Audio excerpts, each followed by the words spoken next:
О том, что ковид отступает, говорить пока рано, даже несмотря на то, что количество больных здесь значительно меньше, чем год назад. В Сунжинской больнице сейчас на стационарном лечении находятся 76 человек, 5 в тяжелом состоянии. Многие благодаря своевременной помощи идут на поправку, как Али Катиев, хотя самостоятельно дышать все еще сложно. К болезни относился скептически, пока сам не угодил с одышкой и температурой.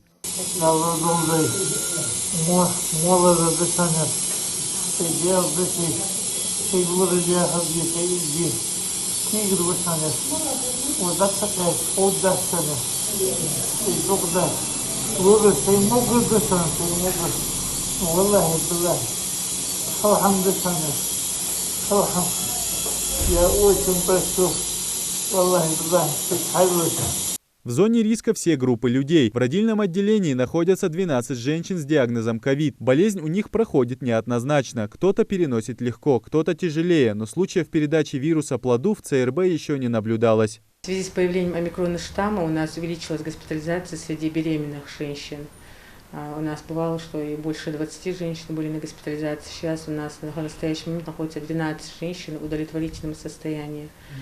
Переносят в легкой форме. Лечат ковид больных не только стационарно. 427 человек сейчас находятся на амбулаторном лечении в Сунжинской поликлинике. Раньше врачи редко выезжали больше 20 раз в день, а сейчас мобильная группа посещает до 40 человек ежедневно. За неделю было свыше 600 выездов. Классический симптом ковида, такой как потеря обоняния, ушел на второй план. Новый штамм похож на обычную простуду и ОРВИ. Этим и опасен омикрон. Там в основном идет легкое течение заболевания. Там першение в горле, незначительное повышение температуры, редкий сухой кашель.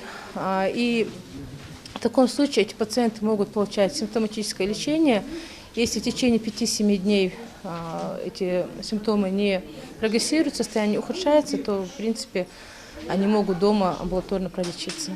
За последнюю неделю выздоровело 170 человек. Благодаря профессиональному подходу всего медперсонала и качественному лекарственному обеспечению в большинстве случаев удается победить вирус. Склад лекарств всегда полон. Все необходимое есть прямо в здании. У нас препараты, которые выдаются нашим больным с коронавирусной инфекцией, это арипливир, противовирусный, как раз таки препарат, предназначен для лечения коронавирусной инфекции. Фавипивавир, арипливир. Ксарелта, антиагреганты для разжижение крови, пульмикорд спрей при сухом кашле, при одышке. Так, и, повторюсь, виферон, назальный гель для обработки носовых ходов. Он должен храниться в холодильнике. И всего хватает, да?